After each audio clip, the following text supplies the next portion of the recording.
नमस्कार, मैं पूजा। बिहार न्यूज में आपका स्वागत है। आज है 5 जनवरी, दिन सोमवार। खबरों की ओर बढ़ने से पहले एक नजर आज की सुर्खियों पर। बिहार में ट्रेनों की तर्ज पर शुरू होगी बसों की लाइव ट्रैकिंग। मार्च से नई तकनीक से जुड़ेंगे सभी बस। बड़े बस स्टैंड पर लगाई जाएंगी स्क्रीन। प्रीपेड स्मार्ट मीटर उपभोक्ताओं को मिलेगी बिना रिचार्ज 72 घंटे बिजली।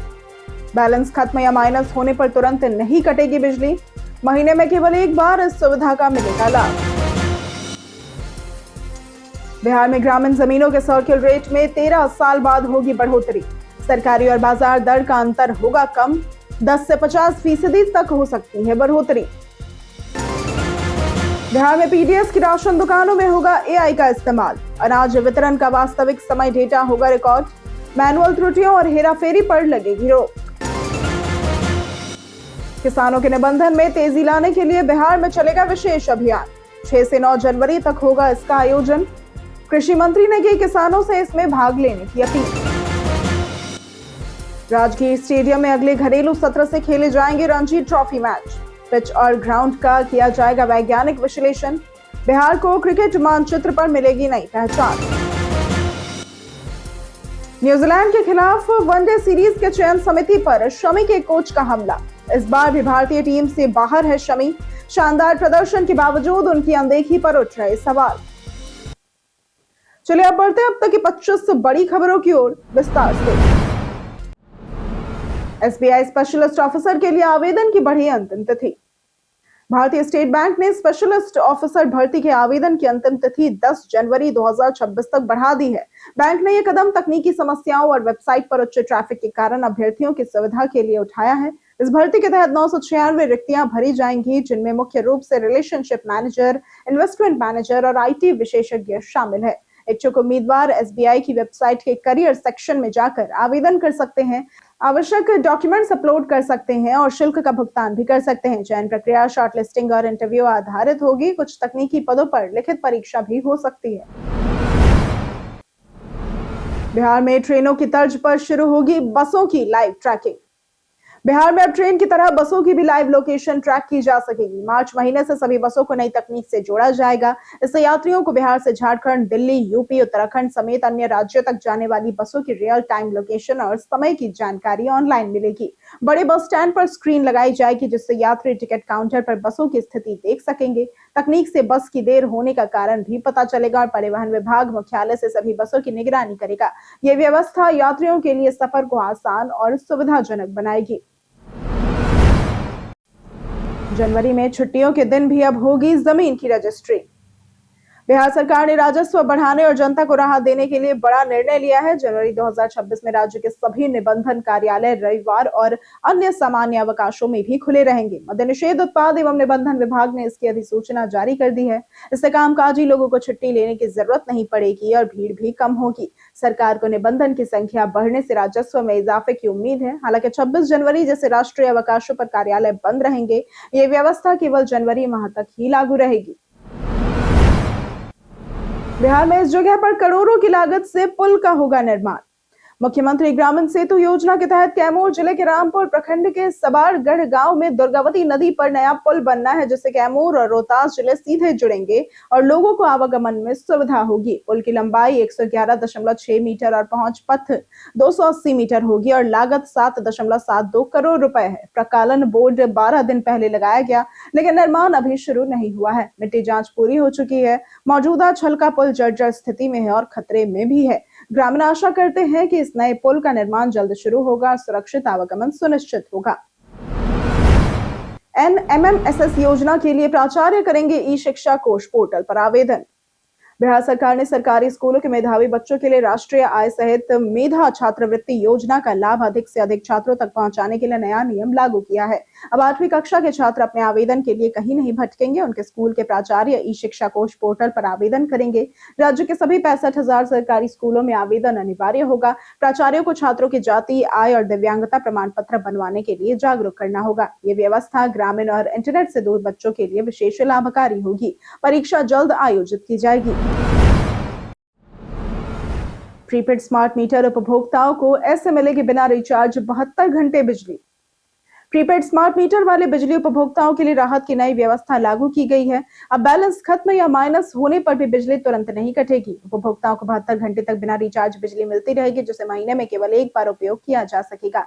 ये सुविधा आकस्मिक परिस्थितियों में बिजली आपूर्ति बनाए रखने के लिए है। स्मार्ट मीटर के काले बटन को 30 सेकंड दबाकर बिजली चालू की जा सकती है। यह व्यवस्था केवल प्रीपेड स्मार्ट मीटर उपभोक्ताओं के लिए है और अस्थायी राहत देने के उद्देश्य से शुरू की गई है। बिहार में ग्रामीण जमीनों के सर्किल रेट में 13 साल बाद होगी बढ़ोतरी। बिहार सरकार एक ग्रामीण इलाकों में जमीन के सर्किल रेट में 13 साल बाद बदलाव की तैयारी कर रही है। मद्य निषेध उत्पाद एवं निबंधन विभाग को जिलों से प्रस्ताव मिल रहे हैं। 2013 से ग्रामीण क्षेत्रों के सर्किल रेट जमे हुए थे, जबकि बाजार मूल्य कई गुना बढ़ चुका था। नई और चौड़ी सड़कों के किनारे की जमीन को व्यावसायिक श्रेणी में रखकर अलग अलग दरें तय होंगी और इससे सरकारी और बाजार दर का अंतर कम होगा। जमीन अधिग्रहण आसान बनेगा और विवाद घटेंगे। सर्किल रेट में 10 से 50% तक बढ़ोतरी की संभावना है, जिससे सरकार के राजस्व में भी इजाफा होगा। किसानों के निबंधन में तेजी लाने के लिए बिहार में चलेगा विशेष अभियान। राज्य में किसानों के निबंधन की धीमी गति को तेज करने के लिए 6 से 9 जनवरी तक विशेष अभियान चलाया जाएगा। कृषि मंत्री रामकृपाल यादव ने किसानों से इसमें भाग लेने की अपील की है। एग्रीस्टैक परियोजना के तहत फार्मर रजिस्ट्री बनाई जा रही है, जिसमें भूमि विवरण को आधार से जोड़ा जा रहा है। पीएम किसान सम्मान निधि का लाभ लेने के लिए निबंधन अनिवार्य है। बिहार में 75 लाख से अधिक पीएम किसान लाभुक हैं। अब तक 30 लाख किसानों का ई-केवाईसी और 5.85 लाख फार्मर आईडी तैयार की जा चुकी है। साल 2025 में राजगीर जू सफारी ने 10 लाख पर्यटकों का किया स्वागत। राजगीर जू सफारी ने वर्ष 2025 में लगभग 10 लाख पर्यटकों का स्वागत कर पर्यटन प्रबंधन में नया मानक स्थापित किया है। डिजिटल टिकटिंग और टाइम स्लॉट व्यवस्था से प्रवेश में पारदर्शिता और व्यवस्थित संचालन सुनिश्चित हुआ। सफारी बसों की मरम्मत और मार्गों के जीर्णोद्धार से यात्रा सुगम बनी, जबकि अतिरिक्त प्रतीक्षा स्थल और पेयजल की व्यवस्था ने यातायात अनुभव बेहतर किया। छठ पर्व, राजगीर महोत्सव और नववर्ष जैसी भीड़ वाले अवसरों में भी व्यवस्थाएं चुस्त दुरुस्त रही। नई एवियरी और 180 डिग्री मूवी थिएटर ने आकर्षण भी बढ़ाया। क्यूआर कोड फीडबैक से शिकायतों का तुरंत निपटारा हो रहा है। 2026 में व्यवस्थाओं को और सुदृढ़ किया जाएगा। बिहार में भिक्षुकों को मिलेगा स्वरोजगार और प्रशिक्षण सुविधा।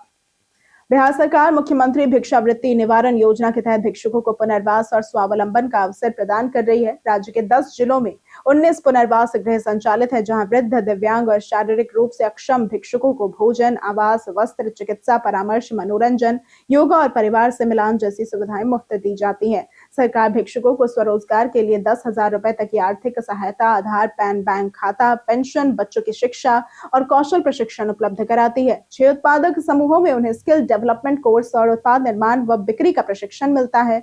आवेदन जिला सामाजिक सुरक्षा कोषांग या सक्षम कार्यालय में किया जा सकता है। बिहार में पीडीएस की राशन दुकानों में होगा एआई का इस्तेमाल। बिहार में पीडीएस में पारदर्शिता बढ़ाने के लिए आर्टिफिशियल इंटेलिजेंस यानी कि एआई का उपयोग किया जाएगा। राज्य के 55,111 राशन दुकानों और 5,000 नई दुकानों में ईपीओएस मशीनों को डिजिटल तौल मशीनों से जोड़ा जाएगा। इससे अनाज वितरण का वास्तविक समय डेटा रिकॉर्ड होगा। मैनुअल त्रुटियों और हेराफेरी पर रोक लगेगी। एआई की मदद से कम राशन वितरण या गड़बड़ी पर तुरंत सूचना कंट्रोल सेंटर में की जाएगी। फिंगरप्रिंट रीड न होने पर आंखों की पुतली और फेस रिकॉग्निशन से पहचान संभव होगी। यह व्यवस्था एक राष्ट्र एक राशन कार्ड योजना के तहत लाभार्थियों को सही राशन सुनिश्चित करेगी। बिहार के 16 नामचीन आईपीएस अधिकारियों की हुई केंद्रीय प्रतिनियुक्ति। बिहार कैडर के 2004 बैच के वरिष्ठ आईपीएस अधिकारी विनय कुमार को केंद्रीय जांच एजेंसी एनआईए में नियुक्त किया गया है। उन्हें अभी बिहार सरकार से एनओसी मिलने की प्रतीक्षा है। बिहार से कुल 16 नामचीन आईपीएस अधिकारी केंद्रीय प्रतिनियुक्ति पर जा रहे हैं, जिनमें 1996 से 2004 बैच के कई दिग्गज शामिल हैं।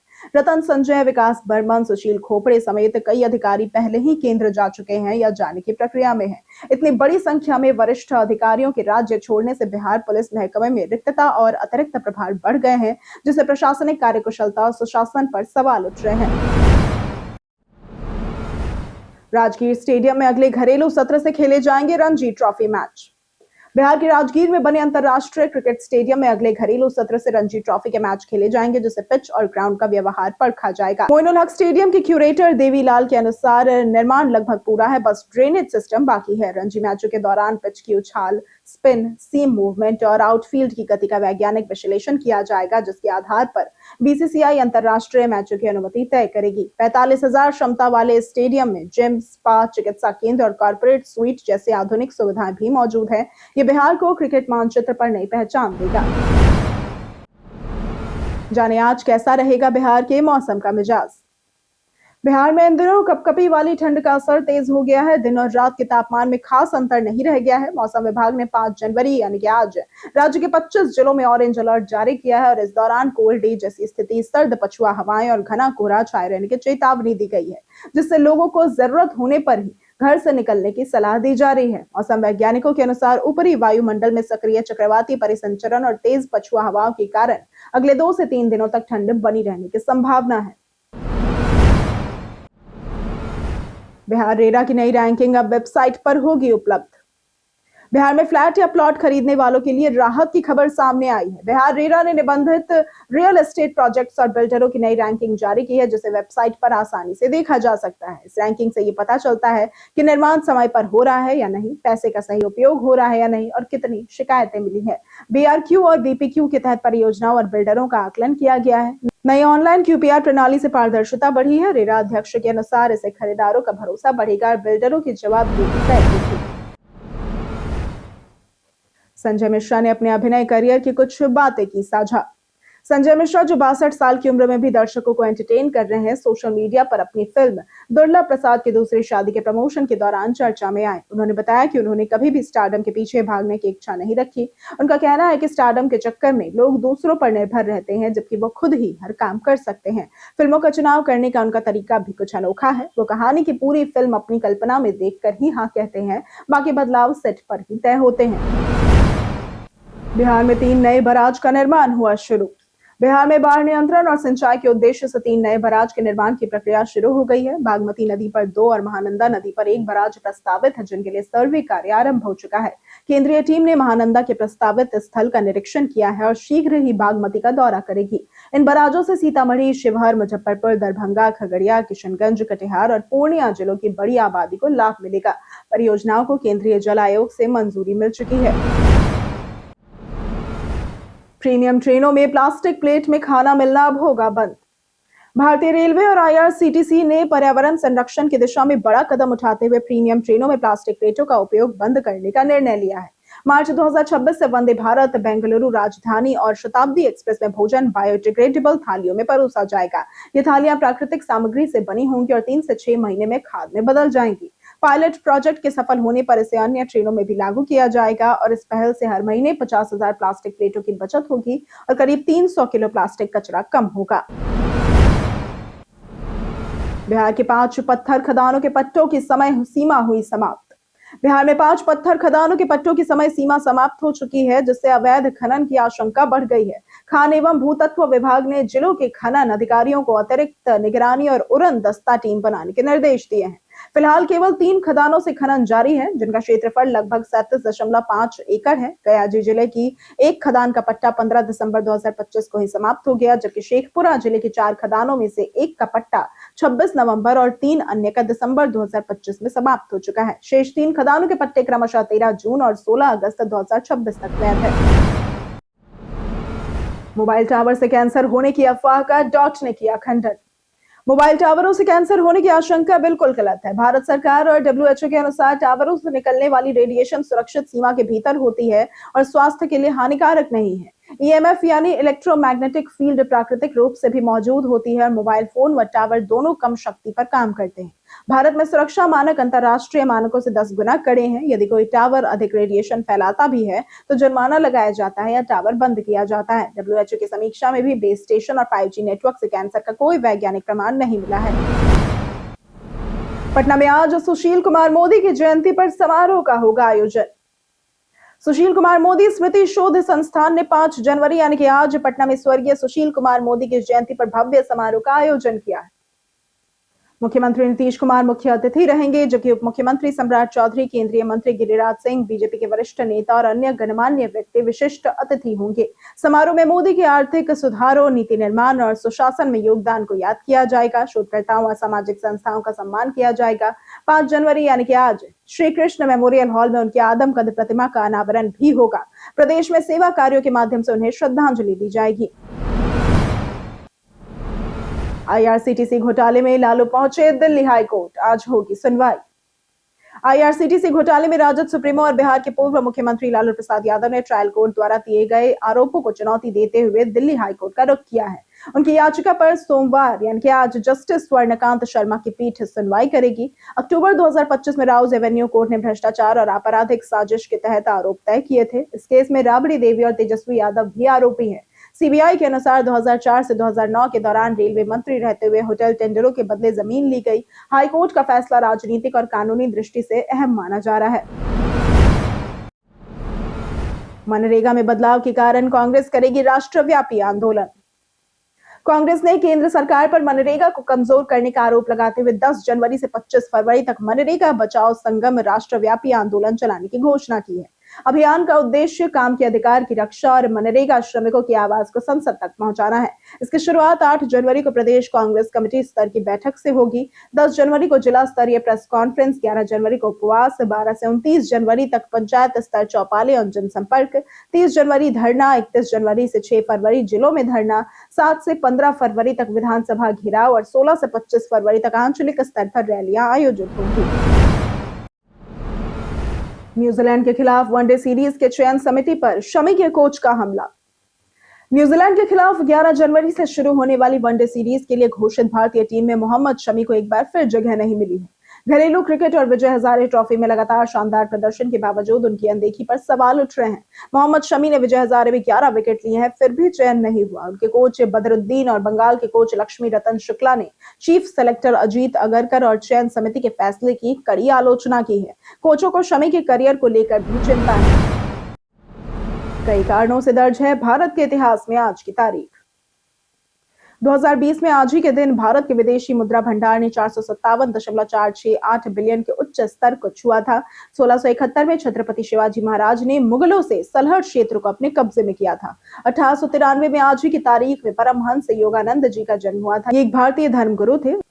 1967 में अशोक कुमार शुक्ला का जन्म हुआ था। ये एक कवि और साहित्यकार थे। 1990 में रमेश बहल का निधन हुआ था। ये भारतीय फिल्म निर्देशक तथा निर्माता थे।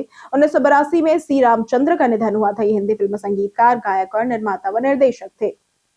हम प्रतिदिन आपसे 5 ऐसे जरूरी सवाल और उसके जवाब बताएंगे जो कि बीपीएससी, बिहार पुलिस, दारोगा समेत एसएससी जैसे अन्य प्रतियोगी परीक्षाओं में काम आएंगे। सवाल इतिहास, बिहार स्पेशल, विज्ञान, करंट अफेयर्स और भूगोल से रहेंगे। पूछे गए 5 सवालों में आपने कितना सही उत्तर दिया ये हमें कमेंट करके जरूर बताएं। हमारा पहला सवाल है, इनमें से कौन अंग राज्य की राजधानी थी?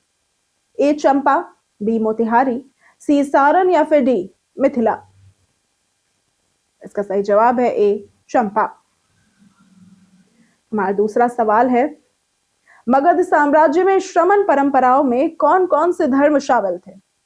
ए हिंदू धर्म और बौद्ध धर्म, बी जैन धर्म, बौद्ध धर्म और आजीविका, सी बौद्ध धर्म और जैन धर्म या फिर डी हिंदू धर्म और सिख धर्म? इसका सही जवाब है बी जैन धर्म, बौद्ध धर्म और आजीविका। हमारा तीसरा सवाल है, बिहार के किस जिले में सबसे अधिक वन क्षेत्र है? ए सारण, बी गया जी, सी पश्चिमी चंपारण या फिर डी दरभंगा? इसका सही जवाब है सी पश्चिमी चंपारण। हमारा चौथा सवाल है, इनमें से कौन 8वां राज्य वेतन आयोग बनाने वाला भारत का पहला राज्य बन गया है? ए असम, बी राजस्थान, सी उड़ीसा या फिर डी गोवा? इसका सही जवाब है ए असम। हमारा 5वां सवाल है, महिला एशिया कप 2025 में भारतीय महिला हॉकी टीम ने कौन सा पदक जीता है? ए स्वर्ण पदक, बी रजत पदक, सी कांस्य पदक या फिर डी इनमें से कोई नहीं? इसका सही जवाब है सी कांस्य पदक। बीते दिन हमारे द्वारा पूछे गए सवाल का जवाब आप लोगों में से बहुत लोगों ने हमारे कमेंट सेक्शन में लिख कर दिया है। जिन्होंने हमारे द्वारा पूछे गए सवाल का जवाब दिया है उनके नाम है जितेंद्र कुमार, मृणाल मनिका, सतीश कुमार, आदित्य प्रधान, संजीव कुमार, सुधीर कुमार, विनोद शाह, मनोज यादव, सोनी झा, रामबाबू दास, शिव शक्ति, कामेश्वर सिंह, ब्रजमोहन राय, रंजीत मिश्रा, सुकुमार, रंजीत मिश्रा, पंकज राज, उमेश कुमार, राखी सोनी, नेहा कुमारी, पप्पू चौधरी, राजेश मांझी, अतीक खान, मुन्ना प्रसाद, पवन कुमार, वीना देवी, सूरज रॉय, विकास कुमार, राजीव कुमार, कृष्णा प्रसाद, सुधीर सिंह, रुपेश कुमार, संजीत कुमार, राजकिशोर महतो, उदय कुमार, पंचानन सिंह और अमित कुमार। इसी के साथ बढ़ते हैं आज के सवाल की ओर। आज का सवाल है, आपके हिसाब से क्या बिहार में रोड और इंफ्रास्ट्रक्चर में सुधार नजर आ रहा है? आप अपना जवाब हमें हमारे कमेंट सेक्शन में लिखकर जरूर बताएं। आज के लिए सिर्फ इतना ही। बिहार की तमाम खबरों के साथ बने रहने के लिए देखते रहें बिहारी न्यूज। और साथ ही अगर आप यूट्यूब चैनल पर देख रहे हैं तो चैनल को सब्सक्राइब करें, और अगर आप फेसबुक पेज पर देख रहे हैं तो लाइक और फॉलो जरूर करें।